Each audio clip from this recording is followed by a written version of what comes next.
Hey, yo, what's the deal? This your dude, Lambo Warren, and right now, we live at 5 Studios. Bang. Bang.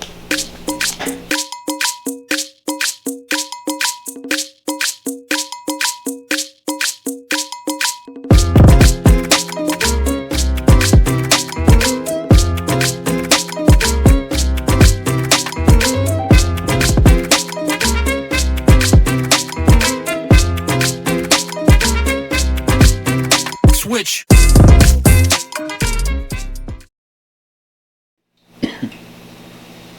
What's up, man? It's your boy D, aka Mr. LiveAt5 himself. And I know you probably thinking to yourself, man, man, it is not 5 o'clock. But you know what they say? It's always 5 o'clock somewhere. So you already know what's going on. I only do classics, like I say. And this is about to be another one, man. We got another special guest on LiveAt5Studios, man. I ain't gonna introduce him. I'm gonna let the man introduce himself. So go ahead, let people know who you are, where you from, and all that other good stuff. Hey, what's the deal, man? This your dude, Lambo Warren. You feel me? You got Big Cool with me, too. You know what I'm saying? You were talking about my chips, man. Hey, right now we live at 5 East Side Saytown. Let's go. I thought I win it. It's a winner. Hey, man, that's good right there. When your kids know your music, man, that means they listening. They It's listening. funny, bro. So, before we get started, man, when I was doing my interviews a minute ago, when I first started off, I used to always give my guests a shirt, you know, a souvenir from coming on, you know, for the video. So this time I want to give you your shirt, man. You go ahead and open it and check it out. I'm definitely gonna wear it, too. Hold up, baby. Oh, this made. Yeah, this made, man. Yeah, this made.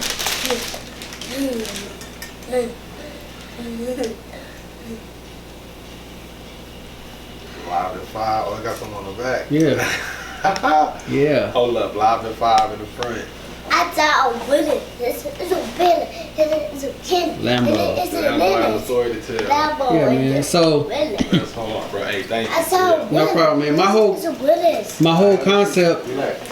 whole concept with my Live at 5 is everybody has a story to tell. So my main focus is giving the, you know, really the average, not to say the average person, but like your everyday people that you come in contact with, you know, they have a story to tell. So I want to give them a platform to actually get their story out. Right. You know, because you never know what somebody is going through, and giving somebody a chance to speak on it, you know, that's an opportunity, you know, for somebody else to hear it and know that they're not going through certain situations alone. It's somebody else that's also going through that. So Right. that was my main focus when I actually started Live at 5. So, but enough about me. It's all about you right now. So Lambo, man. So start out, man. Let everybody know where you from that don't know. East Side, San Antonio, Texas. Grew up in Dietrich Road. You know what I'm saying? I was born in the Rigsby. Left Rigsby about 5 years old. Grew up in Dietrich Road until about 16, 17. Then, you know, just got out on my own. Dietrich, the good old Dietrich. I work out off of Dietrich Road. That's my job is over there. Off Dietrich? Yeah, I work at Goodyear. It's in the back part. Once you pass the Dietrich, once you pass the apartments, it's a road to the back, and then it goes to like the access road. I know. And it's a warehouse back there. It's a Goodyear warehouse. Yeah. So I work back there. A couple of warehouses back there. Yeah, it's a couple of warehouses back there. Yeah, I work back there. So we used to go in the ditch. It's a ditch, not that far, but it's a ditch. Tunnel. I'm sorry, it's a tunnel. You can go back, and we used to go into the tunnels. And then we used to go in back one of the warehouses that we talking about. The tunnels in back there, so we used to go back there, be getting on their tractor, fucking with the fire extinguisher and shit, doing all type of shit back there. I don't know if they closed it up or not. They building like, if I'm not mistaken, they building like a little community for homeless people. Like little houses and stuff like that. By Detroit? Yeah, in that back area over there. Dang, it's gonna be like a whole little neighborhood right there. They're doing construction right there. Yeah. I was wondering what was going on. Like, what's all these little? It's like duplexes, but they small. So it's like efficiencies almost. Yeah. So that's live though. Yeah. Apparently it's for the for homeless people to give them a chance to shower, a place to sleep and stuff like that. So they're gonna rotate in and out. Yeah, I'm assuming they're gonna have. It's almost like I guess you could say like a shelter, right. Another avenue for a shelter. So big ups for San Antonio for doing that. Whoever was in charge of that. I don't really know who mayors and. I don't know all that stuff. But whoever did it, shout out to y'all. Yeah. Shout out to y'all. Good looking. So, start out, man. Lambo, I always ask,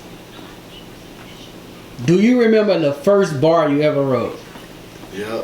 I got all my, not all, but I got most of my music from like 13 to now. So like saved? Yeah. Oh, snap. Like when we used to pass out demos during high school, God, I still got that in 9th grade.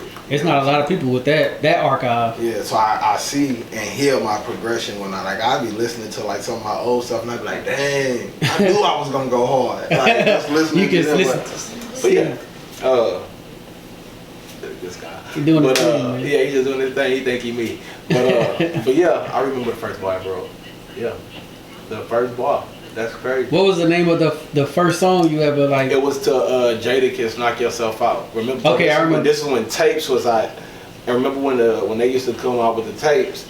Come out, see, Daddy. When they used to come out with the tapes, they used to have the radio edit, the regular version, and then the instrumental at the end. So you used to have like I don't know what it would be, a demo or whatever. I don't know.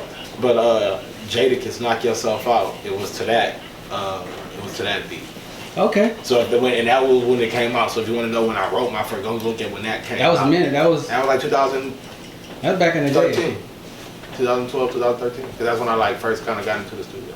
So I'm assuming, and I'm only assuming, that at the lunch tables you was in the freestyles at the lunch table. I was kicking that hoe out. I'm kicking that hoe out. I'm going hard. Yeah, because I think even people that didn't necessarily rap, like that was just like, I would say that's the culture. Is you either beating on the table, you got the pencils, or you freestyle. Yeah, you tapping it in, and that's just, I think. Somebody from New York was like, yeah, I remember when we used to beat on the table. Now, not here, but they were just saying, and I thought it was a Texas thing. I'm like, I didn't know nobody else really did. I swear to God, I never knew nobody. I'm like, yeah, beat on the table. Especially New York, you're not thinking, because we know that's like, yeah, on the street corner, and you beatbox and stuff like that, and tapping pens and pencils, busting pens and pencils, making beats and stuff like that. And but so was Swisher, I would say. Well, so I want to ask you your influence on music, but was Swisher House one of your influence as far as like the freestyle go? And Lil Flip. Back then. Okay. That was like my biggest influence. I wanted to be Lil Flip so bad because that's one of the when I first like got into music. Like I always been into it, but like when I first like I'm gonna be a rapper. Right. Lil Flip was one of the first ones that I was introduced to, like musically, not introduced to like personal, but just you know what I'm saying with the Leprechaun and Three-Headed Monster, just everything. And then even the freestyles. Yeah, that's what I'm saying. Three-Headed Monsters. Yeah. I can go through all that. But we talking off the head. But yes, with all the little Flip freestyles and all the little mixtapes that he was dropping with Hustler Stacking Ends and all that, that's what I was introduced to first. Okay. And he was just, I'm trying to get my hair braided like him. I'm just, so, Lil Flip. Because he was the first person I seen with the straight down. Yeah, we used to call those the Lil Flip braids. When I get my hair braided, I guess, a lot of people, Pop Smoke is the person that they would say, but you had Exhibit. It's a lot of people that actually you said all that. None of them popped into my head. Right. Well, I was a big West Coast. I don't know if but I know of Pop Smoke, of course, and I know it's Exhibit. But I'm saying, as far as the braids, it's like I guess because we from Texas and we see, I see more Lil Flip than I see Pop Smoke. That's true. Probably on the East Coast they see more Pop Smoke than I know he passed, but just saying that them on the West Coast they probably hear more about Exhibit than they hear about. So it's a area or your location. Yeah, those are Lil Flip braids. But now So I would see what you're saying because they say this Pop Smoke braids. I still call them the Lil Flip braids. Yeah, because he was the first person I seen with those. Because I had those in high school. I think everybody probably was getting that. I got the quarterback of the Centuries jersey. Remember the one that he had on How I'm Living on MTV. Yeah, yeah. He was in Galveston at a beach house, and he had the quarterback of the Century's jersey with all the quarterbacks on there. You know what I'm saying? My grandma went and bought me y'all. I was a fan like that. Man, that was hella expensive, like $200-$300. Doing throwbacks. That was then too. This was when throwbacks, when everybody was Right, throwback jerseys. This is around that time, 01, 02, something like that, 03, something like that. When everybody was wearing the throwback jerseys, me and my grandma went and bought me that. I was a fan like that. You know what I'm saying? So, with staying on the music, as far as music goes, with so I did a an interview with your boy AJ, AJ Stacks. And shout out to Lee, Money Management. He actually, and I didn't even know this was him, but he did a video on TikTok for our podcast. I didn't know that was him though. Okay. Until I happened to just go back and I was like, wait, hold on. Oh snap! I did not know it. First of all, he didn't have a hat on or nothing, so he just looked totally different. Yeah. But how did that come about? You linking up with Money Management and then even the AJ Stacks connection. Well, first off, with me and Stacks, I've been messing with Stacks. If you go back, I don't know if you remember when I was doing All the Way Live. Put your shoe back on. When I was doing All the Way Live. All the Way Live. With C Dukes, and then we was going on an interview. I actually interviewed Stacks. He was with C Mitch and them. Okay. So I interviewed him at a time. So I've been messing with him ever since then. And then we got on the track together. And that was years ago. Mm-hmm. So I've been messing with Stacks, and then Yabba Dabba came. I heard Stacks on Yabba Dabba, which is a track for the sitcom. Yeah. I heard him on that. Got him on that. That became a classic. Yeah, that's a so we and Stacks just been having a history just for years. You know what I'm saying? And then with Money. He think he me, I'm telling you. He be thinking we do this all day. He be thinking he me. And if I scratch my face, he gonna say he scratch his face. That means that's you. Relax. At that point now, you know you gotta like you already know you gotta watch what you do every step because you already know there's some eyes. This dude, but with Money, we was able to. We was traveling a lot, doing certain things. Me and Money was always in the same place at the same time. And with the connections he had and what I had going on, we just sat down and was like, bro, let's try to make something happen. And it's been beautiful ever since. And then it didn't help. It did help that he was already messing with Stacks. Okay. You know what I'm saying? And I had a relationship with Stacks, so I already had sort of a cosign like, yo, what's going on? You know, how's he handling business and all that? And then getting to see it myself. Now, the beautiful thing is, it's separate relationships. You know what I'm saying? Even though me and Stacks cool, me and his relationship totally separate from what me and Stacks got going on, and then him and Stacks totally different from what me and him got going on. You get what I'm saying? Yeah, so we keep it strictly business, and that's what helped them. We still partners and all that. Right. But I think what works is that we also keep it business. You know what I'm saying? And then the fun come later. Okay, yeah, that's. I mean, yeah, business first. It's supposed to be business first. I mean, but that's how I got in contact with him. Not in contact, like I said, seeing Stacks, being out and about, and then running into him and be like, "Oh, you here too? You know what? I can use assistance with this and this and this. You know what I'm saying? Okay, and then we boost each other up and grow from there. So it's been beautiful ever since. That's what's up. So how has performing on a role open your eyes versus just a lot of artists that rap here just basically are here. You know, they don't have the experience of going out of town and doing a show, you know, for different people that you didn't grow up with, that don't know you for sure. They just hearing your music for the first time and they're actually vibing with you versus performing for people that know you. You know, you feel more comfortable when you're performing for people that know you versus a different crowd that don't necessarily know you. I think performing for people that know me, honestly, like performing in San Antonio, it'd be more weird. Yeah? Because I think I don't know. It's like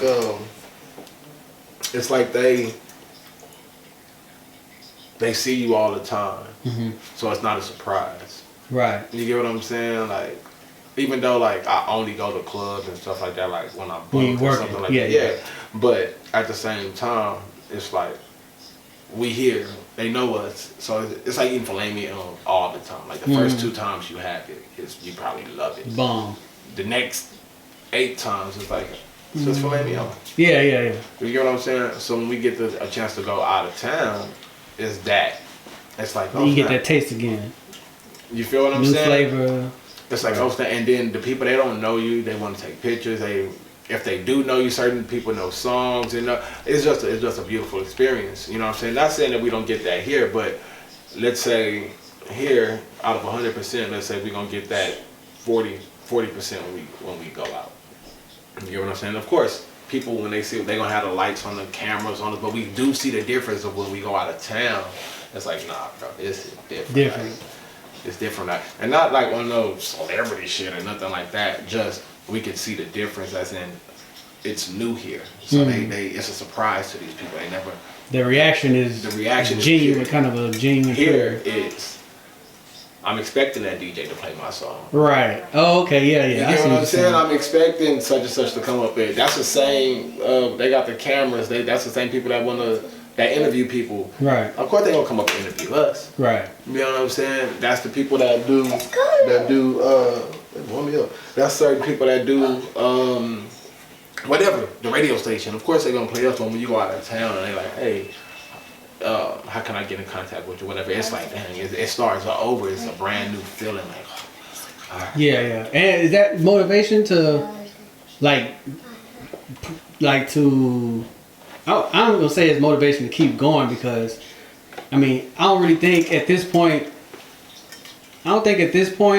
you've been doing it for a minute. I don't think you really need that type of motivation because you're hungry for it. But as far as like motivation to perform in other venues besides being in San Antonio, just for that new taste, that new reaction, that new. I'll be honest. I'm still in the middle of because most niggas, they like to try to like high side it, be like, no, I'm already there. I'm still in the middle of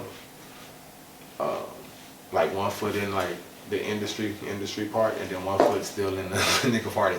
One foot. That's the second time. Oh, he got second part, and one foot in still in the underground in the indie scene, right? And I say that to say like I'm still going, boy. I'm not gonna tell you again. Yeah, this real. This LiveAt5. Yeah, this is LiveAt5. So, you might catch me doing a show here and I don't perform. If I perform here in town, then it's worth something. Not saying, oh, they gotta pay me and this, but just saying I'm still in the stage to where I can get booked out of town and get backstage, get a dressing room, right? And I probably do that Saturday, and then next Saturday, should I probably be at a hole in the wall down here? Do you get what I'm saying? Yeah. So it's like I'm taking both and embracing both. You know what I'm saying? Like just embracing the feeling of both. So as far as motivation, both of them is motivation. When I go into like a small place and I don't got no dressing room, and me and my partner's just probably sitting right here waiting for me to go on. That's motivation. So being that you said that, what was that feeling like when you got booked and you had a dressing room? Like coming from just performing regular spots, holding the walls or whatever, when you got booked and you was like, oh shit, nigga, we got a dressing room? You know what, I ain't gonna lie. The first time, felt like I made it. And I'm gonna say this, my partner D Wayne got something, it's a technical term, but it's like your happiness level. And it's one thing that as a unit, I don't want to lose, but you're gonna lose it at a point in time, right? And the happiness level is, the best way to give it to you is, let's say you go make $10,000, and you've never had $10,000 before. That $10,000 gonna feel so good because you've never had it before, right? Now let's say you had $1 million, and somebody came at you with that same $10,000. It's like, yeah. So the first time that I got a dressing room, I actually shared it with somebody. All of us shared the dressing room, but I thought I made it. That was your $10,000 right there. That was my $10,000, right? Next time I got a dressing room, asked me like what kind of snacks I want, stuff like that. You know what I'm saying? So then, happiness level. So then I don't mind not having a dressing room. But then let's say that they do get me a dressing room and they don't do the same thing that these last people did. Yeah. I'm complaining. Yeah.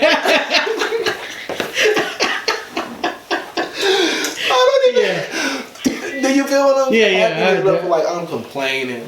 I'm like, where the water at? Why should I have to leave to go get water? I'm just complaining. Like, you get what I'm saying? Right. Yeah. But again, I'm still in the place to where I'll go do a club down here and you don't even get a dressing room. Right. You sitting. You in the car or you in the car waiting and shit. on the back patio. Waiting to go on. Right. You get what I'm saying? So I take both as on my journey, because some of the things people don't even. I look at it as I get to go and do something extravagant, and then come back to my peers, and my peers be like, "Hey, what did you do? How was that? Like, what did you get what I'm saying?" Because everybody be amazed. They be like, "Bro, I seen you doing that. How was that?" I think that I love that more than anything, being able to come back and share that story. Yeah, share the story of somebody that they never did it before. You know what I'm saying? But at the same time, I'm still trying to. I don't want to make it seem like a nigga just there. Shit, I'm trying to. I just get. I think I get. I've been blessed lately to get certain opportunities. You know what I'm saying? So, do you? I know it happens to certain people. I don't know. Everybody is different, in my opinion. But do you still get those pre-show nerves? Like. And the crazy part is only when it's people that I know. Yeah. And I always get nervous. Like, yeah, are they gonna like my shit? Are they gonna like my music? You know what I'm saying? But like kind of like a approval kind of. Nah. Or they just gonna be messing with this project that I'm doing right now. Yeah, they gonna like the music. But as far as here, it's when people. If you walk by the dude that invented waffles, I don't know, right? If you didn't know he invented waffles, right? You probably loving waffles. You're probably like, damn, these waffles great. But the moment you know that this nigga invented waffles, they don't even toast right. Like, you just got so much negative shit to say. Like, I see what you get what I'm saying? I see what you're saying. So it's like that. It's like here, it's not more so something to prove, but you're doing it in front of your peers, right? So to speak. Now, yeah, a lot of people in the crowd gonna be people I don't know, and I've been fortunate enough to get those type of shows even here. But a lot of people in the crowd gonna be people that I grew up with and people that I see on a daily basis, or you in the crowd. Right. You get what I'm saying? So it's like, damn, D-Live know me. You know, niggas be feeling. I'm at a place right now to where people feel like I gotta be politically correct and they can say anything to me, but not knowing that, like, nigga, I'm still a regular person too. Right. So here, people, oh, bro, hey, I heard that song. I ain't gonna lie, you could have went hard on that. That shit was kind of trash, bro. And that video, bro, I really liked the video. Like, who are you? You bold. Like, you bold. But they feel like we so... It's San Antonio, and you know, so you can just come up and say anything to me. Right. You know it's what that I'm saying? You too comfortable. You get what I'm saying? It's that type of shit. Like, and I think it's a way to do that too. Like, and I don't mind. I just know being a critic. It's a way to do it. Like, you can. I always say I accept all positive criticism. All positive. If I was to put out a video or something like that, you'd be like, "Hey man, the video was nice, but I'm gonna give you my opinion. You probably could have did this instead of this. That might have looked blah blah blah blah blah." Versus saying, "Hey bro, I ain't really like that shit. That shit was trash." And let me tell you, and only people that and I don't like, because I ain't shit, right? But I do got I am popular. I don't like to be famous. I'm popular, right? Only people that's popular, right, or famous would understand, like, exactly. It's like motherfuckers just think they could say whatever to you because they see you on. I don't even know how to explain it. Like, people think they could just go up to Jay-Z and be like, "You fucking suck," or they like they just go up to just Michael be Jordan. super disrespectful. And that's crazy. Like, you get what I'm saying? That's here though. Like, you get what I'm saying? That's no, like how do you know I definitely understand what you're saying, because I had. Like, I they remember just think you can say some shit. Like, what the fuck? I remember I made a post about subscribing. Like, hey man, look, if y'all say y'all y'all fuck with my stuff and what I'm doing, like, you should be subscribed to at least subscribe to the YouTube channel. Right. And I had one of my homeboys that I grew up with from his age tell me, well, maybe it's too early for you to be trying to demand that stuff. Maybe you need to do more stuff. And I'm like, you're not subscribed to my shit. Because if you was on my YouTube, you'll see it. You'll see. But people just think, and we living in this day and the age of the internet, bro, to where I got people that I play 2K. Mm-hmm. Fans. I'm gonna call these people fans. Hey, I don't know what 2K people be all in my inbox. You know what I'm saying? Yeah. You fucking trash. I seen you on 2K. You fucking trash and your music suck. That video, like, yeah. Just internet shit. Yeah. So I was like, regular people wouldn't understand. Like, and I don't like to say regular people, but people that are not in the public. No, it's regular people. But you get what I'm saying? Like, they regular people. That's what I'm saying. Other people wouldn't. It's just like they think they could just say whatever. But that's in real life. It'd be that shit in San Antonio. You wouldn't even it'd be that type of shit. Like, we'd be out, get off stage, and be backstage here. Mm-hmm. And this is just the difference in like being somewhere out of town. Out of town, I think they still want to get a feel for you, and you know what I'm saying. You knew. Here, it's like they could. Oh, I used to go swimming with this nigga. I could say this. I could just drinking out the bottle. Like, nigga, I don't even drink. That's my bottle. How are you so comfortable? Super comfortable. Niggas they see us in VIP. It's just 3 of us.